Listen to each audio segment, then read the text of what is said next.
पहला पॉइंट। दूसरा, provides framework with in which the government and other institutions work. मतलब ये आपको एक फ्रेमवर्क देगा, एक बताएगा कि आप क्या कर सकते हो, आप क्या नहीं कर सकते। कोई भी ऑर्गेनाइजेशन है, कोई भी इंस्टीट्यूट है, तो उसको एक फ्रेमवर्क देता है कॉन्स्टिट्यूशन। ठीक है, तो ये फ्रेमवर्क कहाँ से आता है? कॉन्स्टिट्यूशन में से आता है कि एक ऑर्गेनाइजेशन की या एक इंस्टीट्यूट की क्या लिमिटेशंस है और क्या पावर्स हैं, वो क्या कर सकता है, वो क्या नहीं कर सकता। ओके, उसके बाद आ गया फ्रेमवर्क के बाद how government will be constituted, मतलब हमारी सरकार कैसे बनेगी। ठीक है, वो सरकार को बनने का तरीका क्या है, और उसके बाद जब सरकार बन जाएगी तो वो डिसीजंस कैसे लेगी। वो अपनी मनमर्जी से थोड़ी ना डिसीजन ले लेगी, कोई भी पावर में आया अपने आप डिसीजन थोड़ी ना ले लेगा, कोई लॉ थोड़ी ना बना देगा। सपोज करो ये कह दिया कि चलो जी पार्क में नहीं जा सकते, ये लॉ है कि अब से कोई पार्क में जो जाएगा उसको 6 महीने के लिए जेल में डाल देंगे। ऐसे थोड़ी बना देंगे ये लॉ, उसका तरीका है बनाने का। अगर मेजोरिटी उसके फेवर में होगी तभी वो लॉ बनाएंगे, और उसका भी तरीका है कि मेजॉरिटी की क्या क्या कंडीशंस होनी चाहिए। तो ये सब कुछ किसने बताया है? कॉन्स्टिट्यूशन ने बताया।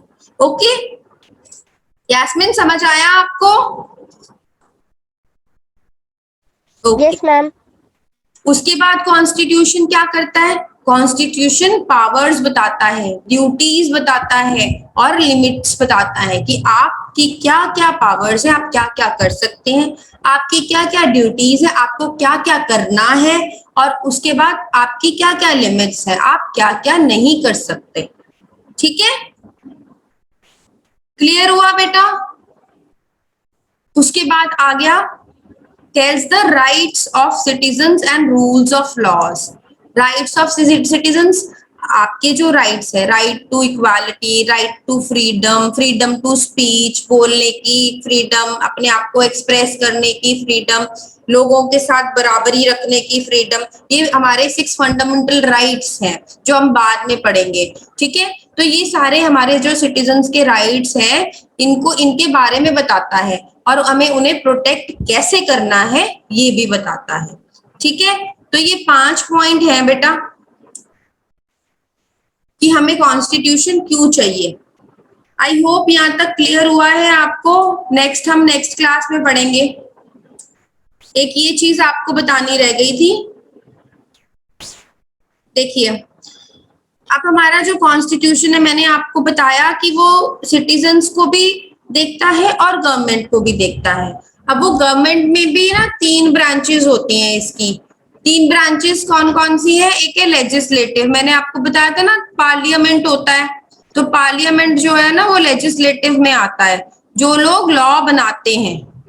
ठीक है, लेजिस्लेटिव जो लोग लॉ बनाते हैं, जो ब्रांच गवर्नमेंट की लॉज बनाने से डील करती है उसको लेजिस्लेटिव कहते हैं। दे मेक लॉज, उसमें 2 हाउसेज आते हैं, राज्यसभा और लोकसभा।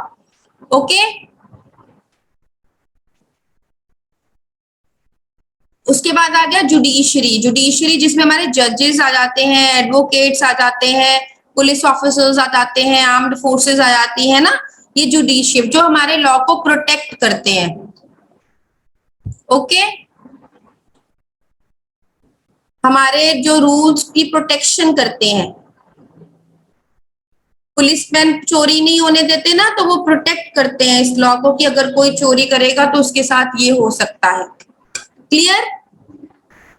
उसके बाद आ गया एग्जीक्यूटिव। एग्जीक्यूटिव जो लोग इंप्लीमेंट करते हैं। अब लॉ बन गया, उसके लिए अलग ब्रांच है, लॉ को प्रोटेक्ट करने के लिए अलग ब्रांच है, तो लॉ इंप्लीमेंट कौन करेगा? वो एग्जीक्यूशन का काम है। एग्जीक्यूशन में प्रेसिडेंट आते हैं। ओके, क्लियर हुआ? Okay, I think this much is sufficient for today. You want anything to be repeated? इसके बाद हम नेक्स्ट स्टार्ट करेंगे हमारे प्रेम्बल से।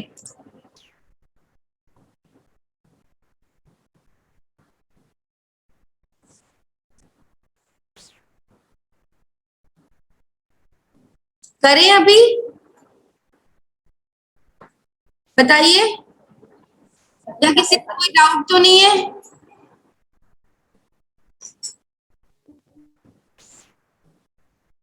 बेटा किसी को डाउट वहां तक? चलिए नो मैम।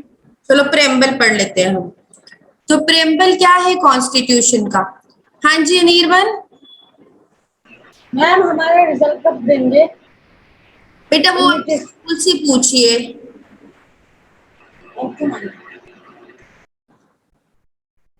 प्रेम्बल क्या है बेटा? प्रेम्बल जो है ना वो एक, आप कोई भी बुक पढ़ते हो तो जब आप बुक का फ्रंट पेज कब खोलोगे तो आपको इंट्रोडक्शन लिखी होगी कि उस बुक में बेसिकली क्या क्या आपको बताया गया है, ठीक है, और वो बुक किस चीज के बारे में है। तो सिमिलरली जो प्रेम्बल है वो हमारी इंडियन कॉन्स्टिट्यूशन का इंट्रोडक्टरी पार्ट है, ठीक है। तो इसमें एक ब्रीफ इंट्रोडक्शन दी हुई है जो हमारे गाइडिंग पर्पस और प्रिंसिपल्स के बारे में बताता है। Okay, the preamble to the constitution of India is a brief introductory statement that sets out the guiding purpose and principles of the document. Right now अब उसमें क्या लिखा हुआ है? उसमें ये सब कुछ लिखा हुआ है जो मैंने आपको ये स्लाइड में दिखाया है। सुनिए, we the people of India have solemnly resolved to constitute India into a sovereign, socialist, secular, democratic and republic। इन सब का मतलब मैं आपको बताऊंगी, ठीक है। and to secure all its citizens, मतलब तो आप सबको ये सारे चीजें हम करेंगे, सॉवरेन रहेंगे, सोशलिस्ट रहेंगे, सेक्युलर रहेंगे, डेमोक्रेटिक रहेंगे और रिपब्लिक रहेंगे और हमारे सिटीजन्स की रक्षा करेंगे। जस्टिस मतलब सबको जस्टिस मिलेगी, किसी के साथ इनजस्टिस नहीं होगी। कौन कौन सी फील्ड्स में? चाहे वो सोशल हो, मतलब जब हम आपस में एक मिलजुल के आपस में रहते हैं उसको सोशल होना कहते हैं, एक दूसरे से रिलेशंस मेंटेन करना। सोशली भी हमें जस्टिस मिले, इकोनॉमिकली मतलब कि अगर हमें कोई पैसे की वजह से कोई मनी से रिलेटेड कोई इशू है तो वो भी हमारा सॉल्व होगा, और पॉलिटिकल इशू है तो वो भी, हमारा गवर्नमेंट के साथ कोई इशू है तो वो भी सॉल्व होगा। हाँ जी लक्ष्य,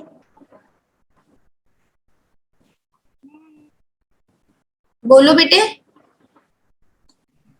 बार बार मैम मेरा खुद ही हैंड रेज हो जा रहा है। ओके, लिबर्टी, लिबर्टी क्या होती है कि आपको फ्रीडम मिलेगी सोचने की, अपने आप को एक्सप्रेस करने की, आपने कौन सी चीज में बिलीव करना है। वो कि आप साइंस को मानते हो, कोई कहेगा मैं ये साइंस को नहीं मानता, मैं इस चीज को मानता हूं, तो वो आपकी अपनी मर्जी है, आपको फ्रीडम है उसकी। फेथ की, वर्शिप की, आप कौन से गॉड को मानना चाहते हो, आप गुरुद्वारे में जाना चाहते हो, आप चर्च में जाना चाहते हो, आप मंदिर में जाना चाहते हो, आपकी मर्जी है, आप कहीं भी जा सकते हो, कोई आपको रोकेगा नहीं, चाहे आप किसी भी रिलीजन को बिलोंग करते हो। तो ये सारी चीजें हमें प्रेम्बल बता रहा है कि हमारे ये राइट्स हैं, ये कॉन्स्टिट्यूशन की इंट्रोडक्टरी स्टेटमेंट है। Equality of status and opportunity, कि हमें सब लोगों को इक्वल स्टेटस मिलेगा, चाहे वो जिस मर्जी फैमिली में से है, जिस मर्जी रिलीजन में से है, वो सारे इक्वल गिने जाएंगे एज एन इंडियंस, ठीक है। और उन्हें अपॉर्चुनिटी भी सेम मिलेगी। अगर कोई चीज, अगर कोई वैकेंसी निकलती है या अगर कोई एंट्रेंस एग्जाम होता है या अगर कहीं पे भी एडमिशन लेना है तो हम लोग इक्वल काउंट होंगे, ठीक है। Equality of status and opportunity हो गया, ठीक है। उसके बाद फटर्निटी, फटर्निटी मतलब कि आप, अब हमारे देश में इतने सारे कल्चर्स हैं, इतनी सारी चीजें हैं, तो फिर भी हम लोग मिलजुल के एक बन के रह रहे हैं ना, हम एक बन के रह रहे हैं। तो हमारी एक तो हमारी यूनिटी है, दूसरा इंटीग्रिटी की, जिस चीज को हम फॉलो कर रहे हैं वो भी इंटीग्रल है, उसको भी मेंटेन करेगा और हमारी यूनिटी को भी मेंटेन करेगा। In our constituent assembly this 26th day of November, मतलब 26 नवंबर 1949, इस दिन क्या हुआ था, हमारा जो कॉन्स्टिट्यूशन था वो अडॉप्ट किया गया था, ठीक है। इसकी हिस्ट्री में आपको बाद में बताऊंगी, पहले आपको ये बता देती हूँ कॉन्स्टिट्यूशन के बारे में। तो ये इतनी, इस डेट को हमारा कॉन्स्टिट्यूशन जो था वो अडॉप्ट किया गया था और इससे हमें, इस दिन हमने अडॉप्ट किया था और 26 जनवरी 1950 को ये इम्प्लीमेंट हुआ था, ठीक है, जिसको हम रिपब्लिक डे सेलिब्रेट करते हैं।